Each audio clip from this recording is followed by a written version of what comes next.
Hi, welcome to Men's Talk, and I'm Saf, and we got Daz and Joss. Whew. And today we're going to be doing some mindfulness.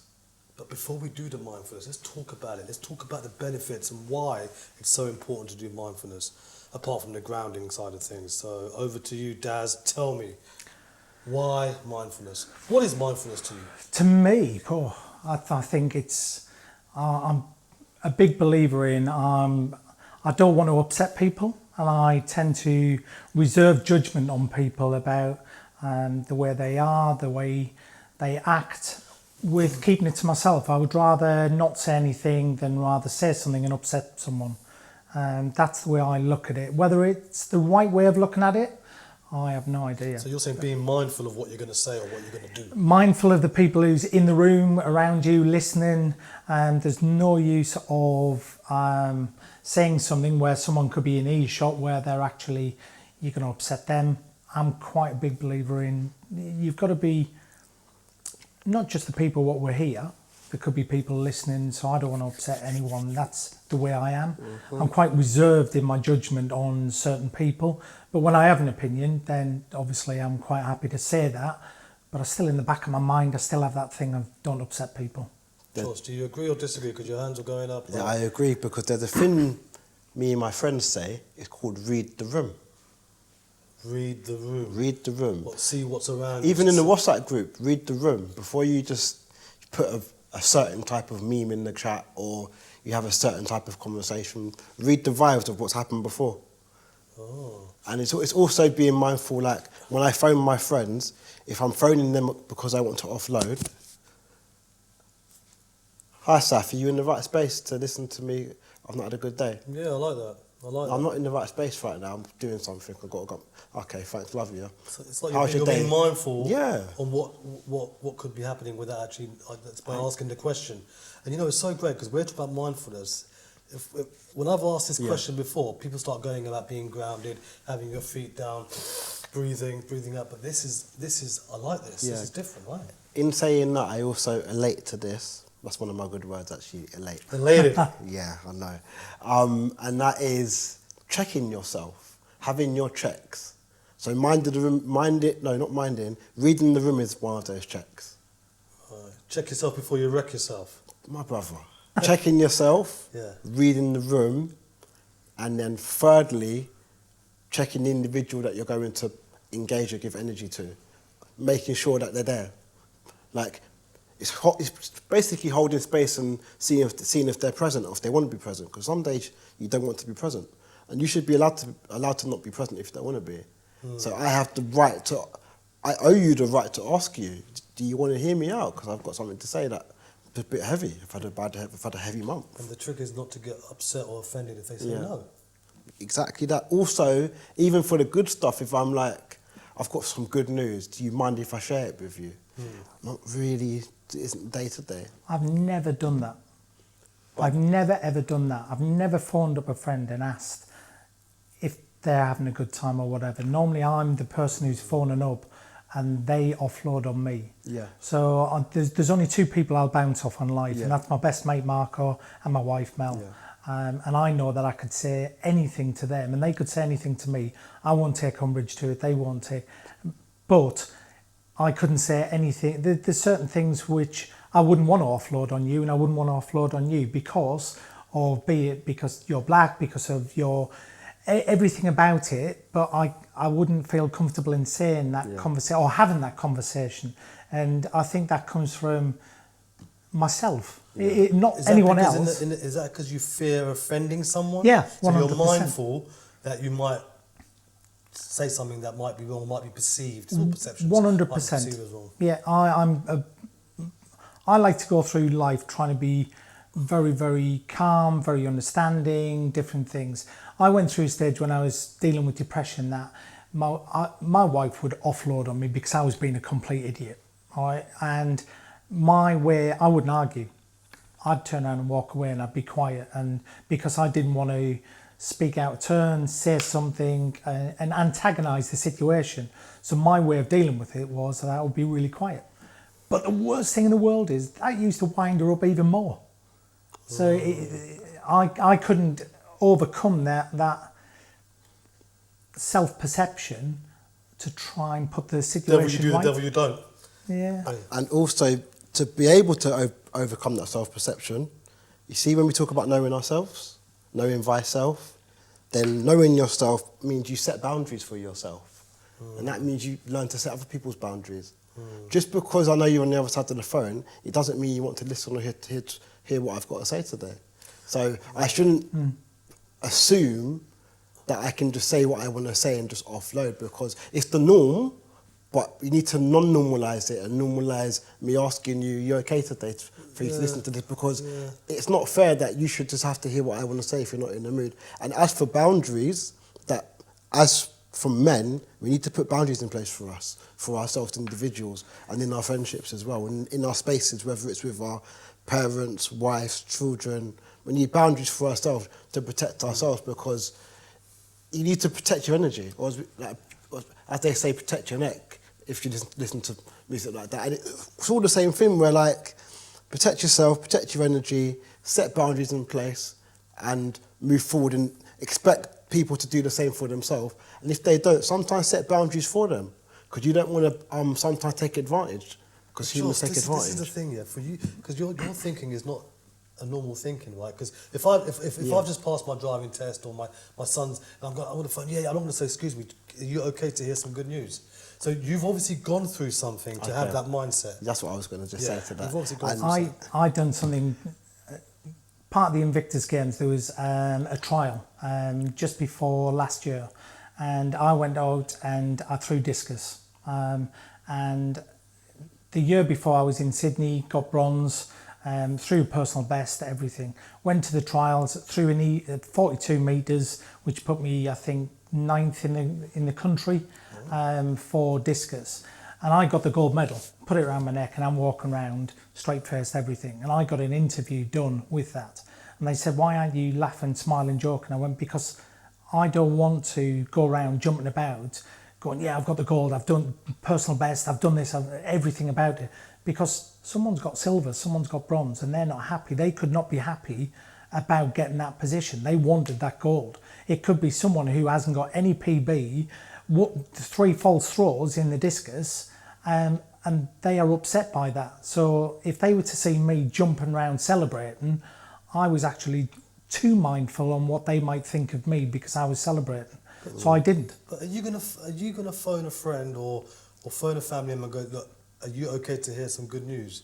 Because Josh says that's what he does. So he's obviously gone through something for you to get to that state of mind. Because it's that mindfulness training per se, if you want to call it that, and it's that learning life, and just kind of, I don't expect you to just want to see me today. You might not want a guest today, and it's understanding that you might not want a guest today, so I need to phone before I come round. But I think I would generally phone someone up, and the feeling of that first 30 seconds of the conversation, I would gauge whether that I can open up to him, whether he's not in the right frame of mind or she's not in the right frame of mind. And then I would read it from there. And if I felt that they weren't in a good place, then I wouldn't tell them about it, be it good news or bad news. I would have a general conversation I wouldn't just go, all right, I'll speak to you tomorrow. I would have that general conversation and just try and hopefully pick them up, because obviously they're not in the right frame of mind. Because also in saying that, if I now phone you next week and ask you, are you okay to listen to me? Because you've never experienced that before, that's going to put you in the place of confidence to maybe speak up for yourself next time and say, you know what, I don't want to hear it today, I'm fine. Look, if I've got a new speaking gig, and I'm phoning you and I'm going, Daz, I've got a speaking gig, man. And if you say, look, can we chat about it later? Then I'll respect that. But I'm not going to say, excuse me, I'm not going to say, excuse me, Josh, look, are you in a good space? Because I'm going to tell you something really good news. I understand that, but then, see this men's talk?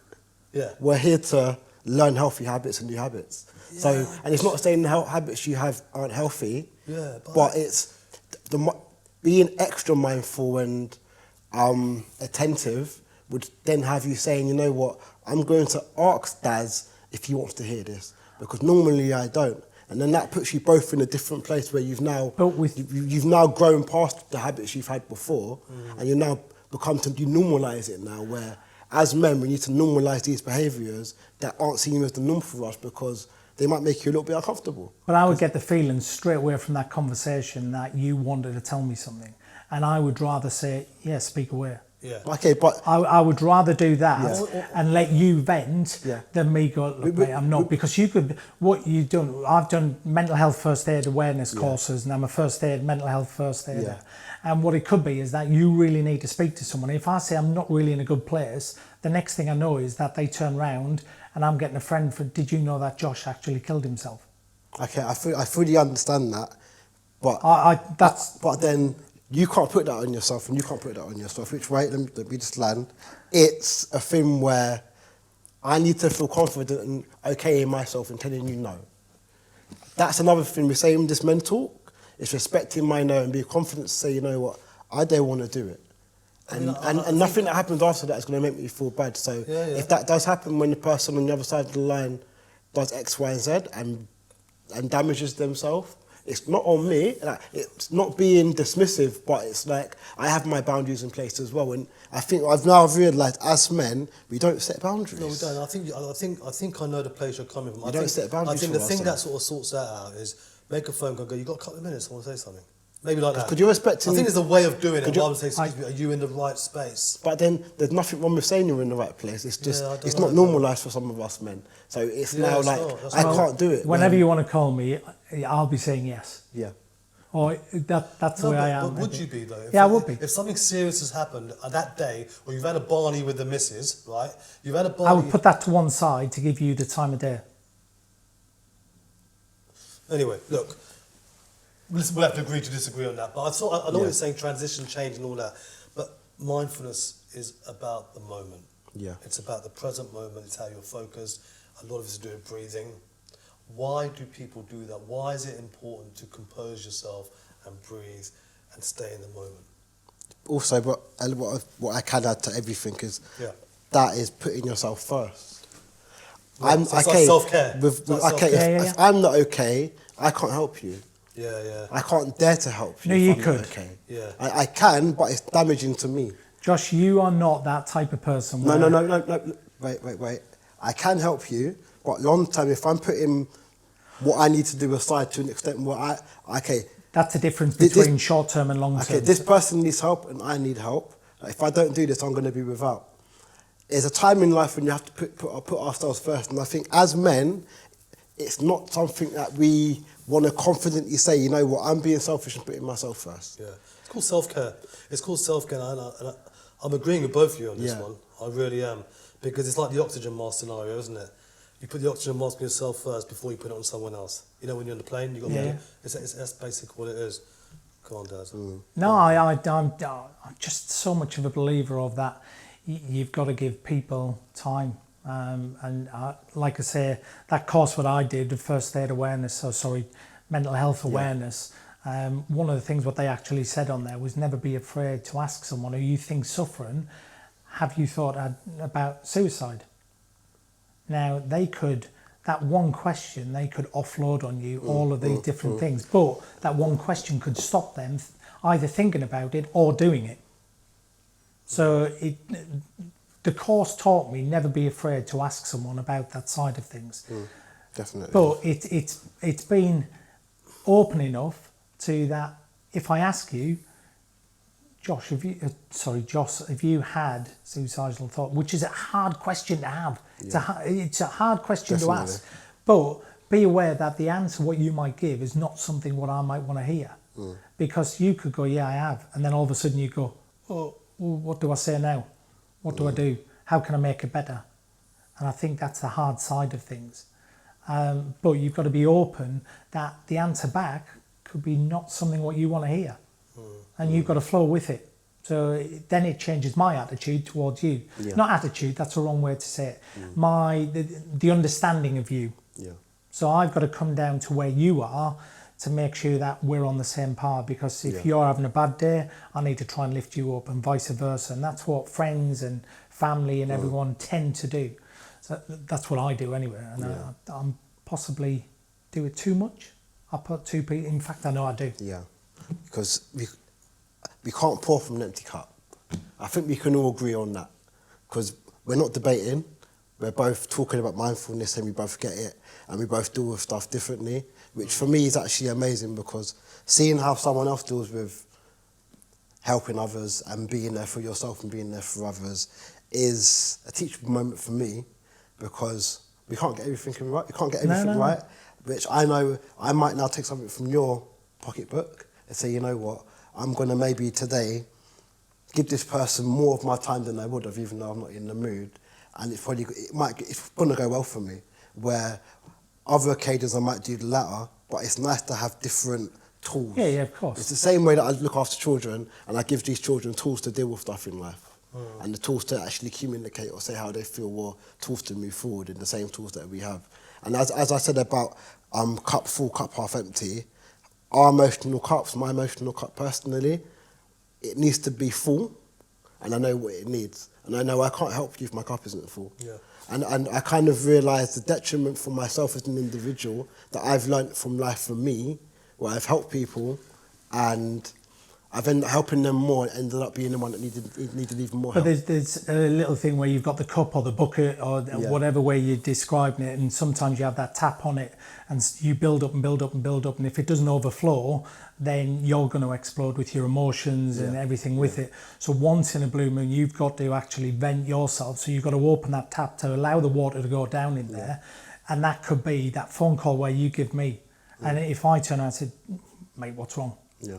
Okay, that could be that little bit of it overflowing and you becoming damaged in a way, or that little 1 minute conversation where actually you open the tap and it goes down, it gives you a little bit more time to get the triggers and different things like that. That's the way it's always been explained to me, and I'm very much of where, can it really help? Yeah, it can. I've been practicing meditative mindfulness for a couple of years now, and what it does for me is, one, it calms me down. Two, it's a chance for me to reflect. Yeah. Not just reflect on what happened that day or what happened the day before. Just reflect, full stop. And it's just focusing my mind. And I think it's made a big improvement in my life in terms of things like road rage, things like arguing with the missus or the children or something that gets on me. It's really helped me relax, take a step back, part of self-care as well, taking care of myself and having some me time, my moment, just for me, myself. And I've done it in the garden, I've done it by the river. And not feeling bad about it. Yeah, exactly. Yeah. And being in that moment. You know what they say, if you hear anything, just ignore it. No, I acknowledge it. If I hear, you're going to hear cars and you're going to hear birds, acknowledge it and then come back to the moment and come back to the breathing. Breathing is so important, and that's one thing that I'm not totally at. Any of you guys practice mindfulness at all? No, not really. But what I tend to do is when I'm driving, I don't have the radio on. And I drive a lot. I work in London, live in Kent, and I could be 2 hours in a car and I won't have anything on. And that's my time where I just think what I want to think, and that's what I do, and just peace and quiet, and that's it. When I go into a room, and we've been talking like last night and different things, if we look at it, there's a thing called cocktail party syndrome, and where you stood in a room and you can hear every conversation, what's going on, and it's going in, and it just scrambles your mind and you can't deal with it. So you've got to take yourself out of that. And it's actually a thing. You can have a search on the internet for it, and it actually explains it, why some people get confused, and that there's an overload of your brain and your brain can't actually do it. A lot of it's faced towards learning difficulties and different things like that. I've suffered with it. I really struggle with it. That's why sometimes, even today, I'll take myself away and I'll have a little bit of peace and quiet, because my brain needs to relax. And if there's constant sound constantly going, I can't deal with it. Yeah. So I guess in a way that is my looking at. And that's what a 1-2 hour journey by yourself, peace and quiet, open road. Yeah. I think I've worked with a few sportsmen who've been clients of mine, and they practice mindfulness before they actually go into a game, whether it be football, rugby, even cricket, just to compose themselves. It's a great tool to use for composure and not to get too into it. But obviously with rugby, it's surprising to hear that, because rugby's a very physical and you've got to get really hyped up before you go in, because you see that, but it's still important to compose yourself, to be in your moment, to love yourself. I think it's an opportunity to love yourself. I like guided meditation, the likes of Joe Dispenza and people like that, because they talk you through it. Some people do it silently. I mean, I could not do silent meditation or mindfulness at all. That would do my nut in, right? But the guided meditation, close your eyes, focus on your breathing, you've got the belly breathing stuff going on, feel the sensations up your toes and everything. It's just so amazing. Yeah. But all the time you're concentrating on your focus at the moment, you're being present. You're not just existing, you're being present. That's what I spoke I can remember that mindfulness. I played in a senior cup final at Norwich City football ground. And I was playing for a club called Wroxham, and we were playing against Dereham, and we beat them 1-0.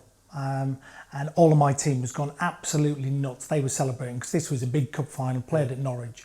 The first thing I did was went up and shook every other person's hand on the other team before I celebrated, because I was thinking more about how disappointed they would be before I actually celebrate. And everyone was looking at me going, what are you doing? We've just won the cup. And I went, yeah, but I need to look after them first. Wow. So it's about mindfulness, we're being mindful about other people, mindful about ourselves. It's a form of respect as well. So we're not only respecting others, which is where you've come from. Are you okay to chat? Are you mindful? Give me a couple of minutes, whatever, whichever way you put it. Yeah. I think where we disagree is not doing that, is the way we said it. I mean, you said about have you got space? Maybe that takes time for me to say so. For me, like, you've got a couple of minutes, cool, bang, let's do this. But it's all about loving yourself, being there for yourself and being there for others and being mindful. I think also a lot of setting boundaries for yourself and having boundaries just in place. Yeah. But then boundaries can be your time and other people's time. Yeah, that's what I was going to relate to, just having boundaries and knowing how to be happy with other people's boundaries. Because sometimes when someone says no to us, we feel a little bit of a way. Yeah, we don't like no. We don't like being told no. That's why I don't say it. It's like a rejection, isn't it? I don't. That's why I'd rather, if you phone me up, I would rather say, yeah, I've got 2 minutes. Yeah. But the fact that he's asked you that question, he's prepared for either answer. Yeah. But I don't want to give him that bad answer. That's fine. That's fine. He's happy because he gives good news to you. He's happy you said yes or no, or you said yes and not no. I mean, maybe I'm not mindful. I'll be like, yeah. It's like I'm not taking into consideration that he might have had a bad day. She might have had a bad day. No, give it a try and see the reaction. I might do. I'll probably do that tonight. Yeah. I'll go to the missus, I'll go, hello, darling, have you got a couple of minutes? She'll think, what's going on with you? Because, and the problem is, we never realise what happens when you give someone that platform to be present, think, and take time. I think that's beautiful. Because I phoned you and I've not been considerate of any of that, but I've put that in place now. I'm going to be like, you know what, my day was amazing, I did this, and then you phoned me, you made it better with the way you said that. Maybe doing that is being a bit selfish, isn't it? Because you're talking about yourself. You're not taking into consideration about them. I would never see it as selfish, because it is the norm for a lot of us, and we all do it second hand or first hand. We're coming to an end now, guys, anyway, but wow, mindfulness and acceptance. That's what it's about, accepting each other. This has been Men's Talk, and I've been Saf, and we've had Joss and Daz. Until the next time, see you later.